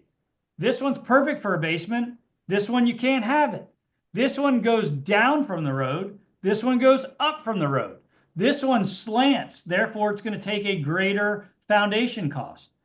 All these elements, I want you to be experts on. Also phases. Say again? I said also phases. Phases. Oh my gosh. I love that. I think that was you, Katie. Before I leave this slide, remind me of phase. I want to come back to it. How about trees? Like, I can't tell you how many times I sold a home site that had a dogwood tree. And I walked over to the dogwood tree and I said, you know what this is, guys? This is a dogwood tree. Every spring, you're going to have the most amazing flowers come out of it. Or you walk off to the other side. This is a bay tree. A bay tree? Yeah, you guys have a bay tree. And I take that leaf off and I crinkle it up, smell it. Oh my God, on our lot? Yes, on your lot. So characteristics, okay? How about orientation? Do you want the sun rising in the back? Do you want the sun setting in the back? Oh, okay, great. How about infrastructure? Do you want that green electrical box? Or would you rather have the electrical box, you know, two lots down? Fire hydrants, lights, stop signs, intersections. All of these things. Number one, it paints you as an expert, right? Because you're bringing out things that the MLS could never, that a buyer agent could never. Like, you're the expert. You hadn't even started talking about the plan or the house, but you've made me so excited about that one lot that I'm already picturing myself hosting a barbecue or a family reunion, or this is where the garden is going to go, or this is where when I have my family reunion, this is where the play set's going to go, or the inflatable bounce house. Like that, before you went in to start talking about a house, you got me so jazzed up. And then you drop this nugget. Golly, I hate to say it. This is the last corner property we've got. So now I'm not even thinking about things. I'm thinking about not losing that, because you're going to show me what happens if that sells. What's the next best one? I want you to become land selling experts. Okay. John? Yeah. What would you suggest for objections to the lot? If you have a difficult lot, say the location, the size, topography. Say again? What would you say about objections to a particular lot? The topography, size, usability? Yeah, I mean, I think that the reality is you have to find the highlights, you know. I think you have to be transparent about any of the obstacles you might have. I mean, in other words, if you have 3 home sites left and they are requiring a basement and that will require a $50,000 premium because of that cost, you have to be transparent about it. And so, you know, you just highlight the highlights. You certainly have to address how to overcome these things. So, like, for example, this particular site has a trough. You can't see it here. It has a hole. So the water drains, And in some areas, it's very significant. That is a crazy obstacle. I mean, the sales team was like, how do we sell these? Well, We had to go out there and walk and role play and figure out how we present it. You know, maybe we put a bush here, maybe we put some landscape environment in front of it. But to your point, you got to solve it, and you just got to overcome all that. Back to what Katie said before I get off this slide. You know, we always talk about with timing, and I want everybody to kind of think through this. If you look at this map, what's the advantage of being the first person to buy and move in a new section? Give me the pros and give me the cons. Give me the pros of being the first person in a neighborhood. Value. Price point. Yes, price point, value, exactly. Probably the attention you're going to get. Some people like to be a founding member, believe it or not. Some people like that. What's the cons? What's the you know, the things that are on the negative side of being the first in the neighborhood? Construction. Living through construction. Construction. How about no neighbors? You're the first person. You're going to have a dusty front porch, the whole 9 yards. All right, let's flip the script just for timing. What's the pros and the cons of being the last person in a section? Price Right. point. Say again? Price point again. Well, maybe price point. In theory, though, maybe you're paying the premium because everybody before you kind of took that value ride. So I would say you don't need to use vision. You can see it, right? You don't need to be a pioneer. In other words, construction is going to stop. You're not going to have to deal with construction. The con is people have come before you. You're picking from the leftovers, right? I didn't have the choice. I've got to pick from the leftovers. I probably paid a premium. People have already lived and formed relationships. I'm the new guy. My point being is, no matter where you are today in the lifespan of this neighborhood, being a land sale expert, you're going to pull out a statement like this. Bob Mayer, you couldn't be here at a perfect time. We've sold half the neighborhood. So half the construction's done. Half the people have moved in. You can totally see the vibe, the coolness, the type of people that are going to be here. You can see the architecture, but yet you still have 15 to choose from. So you have a huge amount of selection and you get the ability to kind of be both. So no matter where you are in the lifespan of a neighborhood, by knowing the qualities and the traits of these home sites, you're going to voice you couldn't be here at a more perfect time than now. And you have to lean into wherever you are today in that lifespan. Okay. So the next element of this, and this is where we're going to end, is how do you become a true expert on land? Well, let's first start by understanding a plat map. Does everybody have this in their arsenal? You should always have not just a fanciful site plan, but you should also have a plat map. The plat map to me allows for an intimate conversation about the perfect property that I am showing you, because it gives me a storyboard of what's going on that home site. Number one. Number two, it shows off that I'm an expert. The reason I keep saying, quote, shows off that I'm an expert, because at the end of our process, we have something called the 6 steps of closing. Step 1 is labeled summarize and recommend, meaning at the end of our time together, I'm going to summarize how and why we came to lot 109 as an example, as the perfect property, and I'm going to make a recommendation. What do you think my recommendation is going to be? Need to buy this property. Without being set up as a professional, my recommendation holds no weight. So I want to continuously prove that I am a GOAT, that I am a star in this industry by doing things like this. Plus, it's a great discussion topic. All right, let's look at this and make sure that we understand everything we're looking at. Let me zoom in. Okay. All right, let's just, I don't know. Let's look over here. All right. So a couple things. And again, some of you guys are going to roll your eyes at this. You know this very well. Some of you all don't know anything about a plat map, but you're too embarrassed to even raise your hand and say, I don't. Either way, I'm going to take you through this very quickly. You see the lot number. That is the lot circled.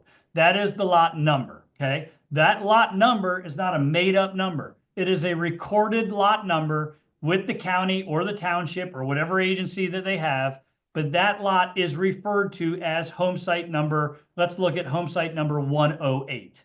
Okay. Let's now look at a better example. Let's look right here. Let's look at home site 98.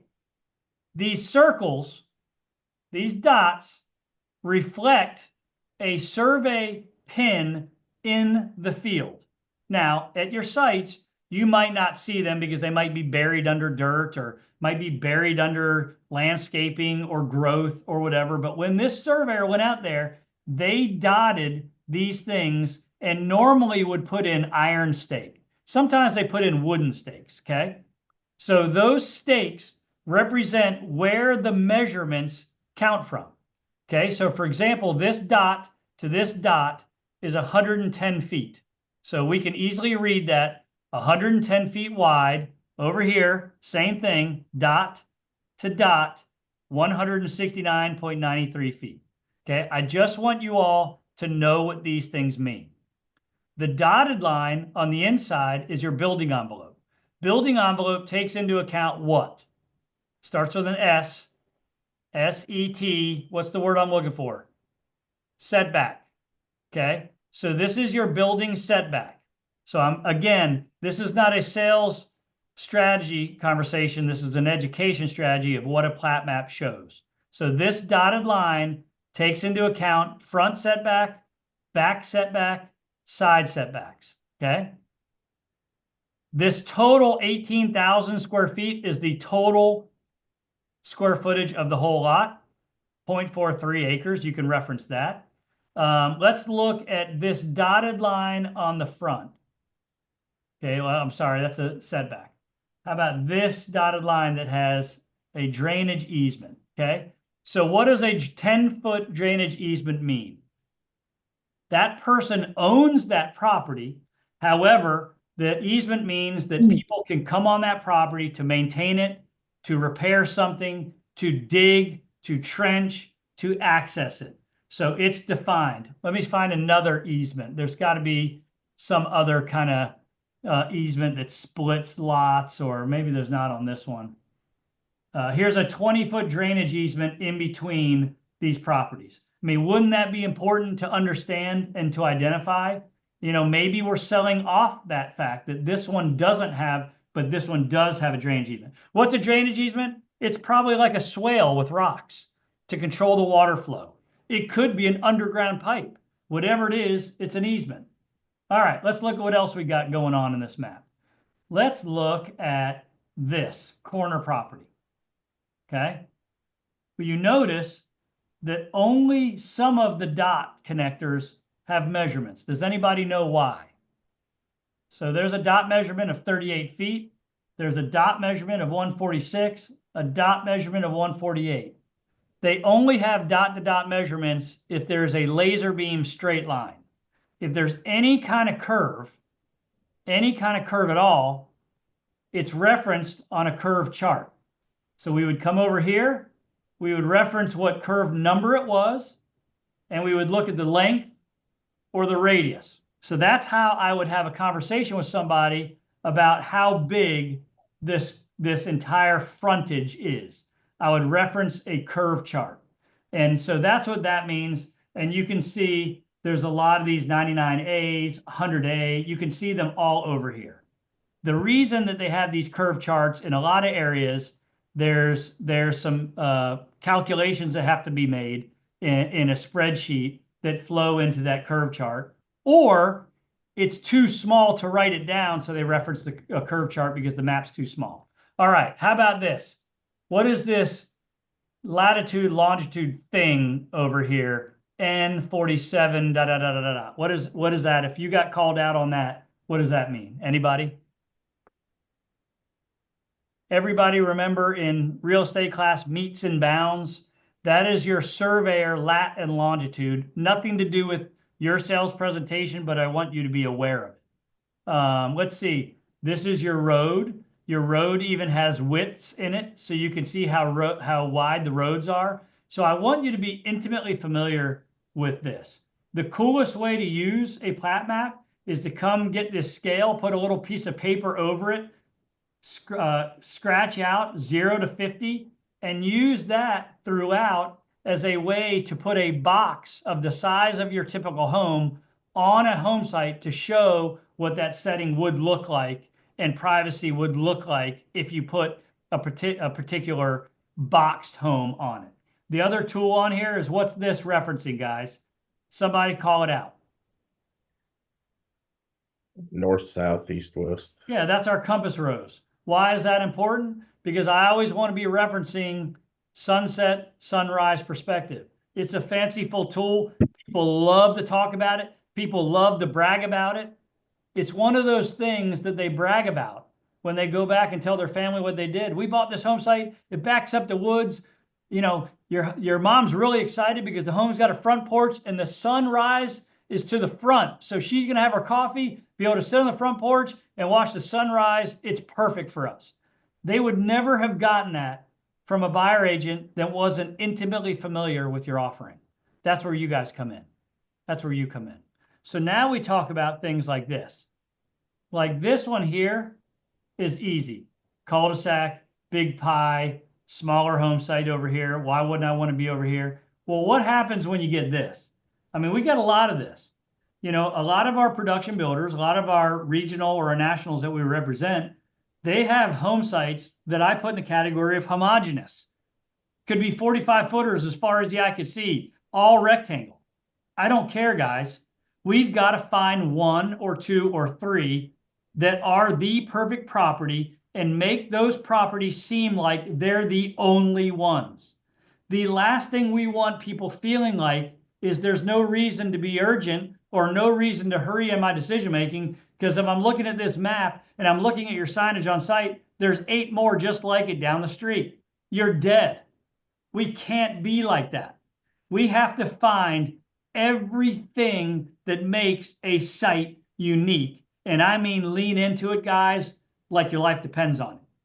If it's a 45-foot wide lot, 4 in a row, but then you come to one that's 60 feet wide lot, you act like you just landed on the Taj Mahal, like you can't believe this one's still available, because truly there's that extra feet of privacy and width for about the same price. So we want to absolutely understand the lots. And look, Danny, and Spud, I know you're on the call. I walked those properties like you know, they're dealing with the situation where the properties are being built in Utah. There's no landscaping. It looks like Mars. It's like dirt. They back up to other homes that have no landscaping. So it's kind of a intimidating scene to go out there and to romance the back of a home site or a home site. But what I'm saying, Spud, is we got to find a way. We got to find a way to Hey, we'll make it work. We always do, right? Yeah, to tell the story of where the trampoline's going to go, where my grill would go, you know, all those things of how you're going to go ahead, Danny. I'm sorry to interrupt you. I was going to say, better yet, no HOA to tell you how to do your yard. I love it. Absolutely. Absolutely. But we have to find, like, for example, if we have 3, I think you guys called your plan the elm, and you may have 2 or 3 of them for sale. We've got to find one elm that has a unique site that we lean into, and that is the only one that is, quote, the perfect property. In fact, we may even take the other elms and sell off of them. What I'm trying to do is take my entire offering, this intimidated master plan thing, and whittle it down to one property. And the easiest way to start that process is by understanding how to lean into and leverage land before the house gets going. Elm is the same on this one as it is over there, but this home site is 5 feet wider. It has a different perspective, and it's on the corner. And Bob and Mary, this is the one all the agents are the most excited about. This is the one that is probably going to be selected next. This is the one I want to show you. I mean, don't you think that cooks the fire more than just, here's our offerings, which one should we go to next? Go ahead, whoever said something. It was me, Nina. Hi, John. John, I know this is being recorded. Are we going to get copies of this recording? Yes, absolutely. Yep, for sure. Yep, for sure. 100%. So again, I really want you guys, the first order of business is I want you to go and do a Best Buy list for me. I want you to do a Best Buy list, though, based on the lot. It's just an exercise. I want you to have a Best Buy value. I want you to have a Best Buy view and make up one other category, because I want those home sites, let's call them 1 or 2 or 3 that you find. I want them to be what you show until it sells. Like that is your perfect property for that buyer. Okay. Now, then there might be a perfect property with the Elm, and there might be a perfect property with the other plan that has a basement or 5 bedrooms or whatever there may be. But I want you to look at your offerings. I want you to internally grade them. I want you to look at them and say, this is the best one. This is the second best one. And I want to be ready to defend that. And I want you to start with the home site with that angle. Okay? Keep going. I know I got 3 minutes. Let's talk about home sites. Physical involvement. Get out and walk it. I want them to smell the fresh cut lumber. I want them to smell the cut grass if you're in that kind of neighborhood. I want to emotionally see what that home site has to offer. I don't want to drive by, and I don't want to point. I don't want to circle it on a map and not take them out there. I want to get people physically involved on the property. I don't care if it's a dinky, little, muddy, 40-foot wide lot, and I don't care if it's a 1-acre mountain property. I want you to get out and walk on a property. No one is going to buy something unless they walk it. Number 2, opportunity to showcase professionalism. Your competition is not thinking this way, guys. You're already into the 1% category. So they are not walking property. They are not getting people physically involved. They are not talking about the home site before the sticks and brick and lumber. You are. Movie set. Talk about Ready Kit in a second. If one of my perfect properties does not have the 4 stakes up, solve that. Get those stakes, put them back up. Put flag tape, survey tape on them so the most unprofessional rookie first-time home buyer can stand there and say, oh, there's the back of my lot. There's the other side of my lot. Okay, I understand it. So many of our home sites have had the lots knocked down because of grading work or landscaping. Your job is, if you're going to show it, make it movie ready. I got home sites where I'll walk. I'm deathly afraid of being killed by a viper or a snake. Bush hog the lot. You're going to take a customer out here and have ticks and chiggers and spikes? Bush hog the lot. That's what it means by creating a movie set-like environment. If I know these 3 homes or these 5 homes are going to be shown until I sell them, clean them up. Pick up trash, pick up cinder blocks. If a sign is knocked over at 45 degrees, that's your movie set, own it. What's a Ready Kit? I want every single one of you in your car to have these following items. I want you to have a small collection of wooden stakes. That lot stake's knocked over or it's missing, no problem. I can go out there and hammer one right back in. Is it good enough for a surveyor? Of course not. Is it good enough for me to help you identify where the house is going to be and where the back lot is? Of course it is. Landscape flags, 100-foot tape measure. Let me go back a slide. How fun would it be to walk out? Let's say we're looking at 107. To walk out with my clients. Hey, Barbara, hold the tape measure. I go back. I, with the landscape flag, show the setback. I say, let's go back 7 more feet, 8 more feet. Barbara, this is where your home would be. Put a landscape flag there. Typical homes we've got about 35 feet deep. Go back 35 feet, put another landscape flag. You know, Bob, this is where your grill would be. I am physically showing them what their life is going to be like on a junky, muddy, dirt lot. Can you all feel the energy and feel the juice that comes from this kind of presentation? I can. I promise you I can. Survey tape. Okay, so that's that pink tape that you can put on a tree to mark something. 3 pairs of muddy boots. Okay, I call them Sneed Ferry sneakers. I am not letting a muddy because it rained 2 days ago situation stop me from what I know has to take place. I have to walk on the property with people. So Barbara and Mary, or Bob and Mary, I have these Sneed Ferry sneakers. Don't even need to take your shoes off. Put them on. They're going to be funny. We're going to laugh at each other. Don't worry. I'll take a picture you can send to your friends. We're going to put them on over our shoes. This way we won't get our shoes dirty. It's fun, guys. And you'll have a good time. You'll have people laughing at you. You'll be laughing with them. And you will get on the property in a situation where people normally would say, we don't need to go back there. I don't need to see. It's very muddy. Solved it. 3 rain ponchos. I'm not letting anything get in my way of success. 3 umbrellas, all maps, all docs. I don't know how many times I've been guilty of running to a partner or running to a teammate's desk and saying, dude, do you have that plat? I can't find one.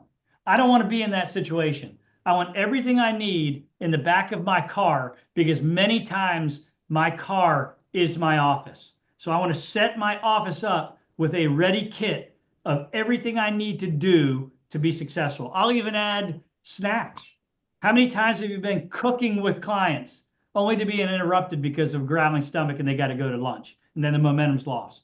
So anything that you think you need when you're out on site with people, get a crate, go to Walmart, create a ready kit and put it in your car.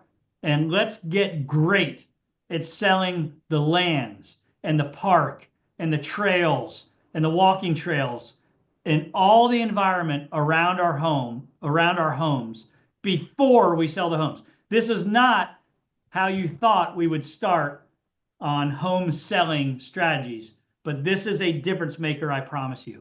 And good Lord, I'm at 1 o'clock already. I hadn't even got into the home selling, but it's critically important. I'm going to end with this slide, and this is where we're going to start tomorrow. Does anybody know what this number represents? If you get this, it would be a miracle. An acre. Say again?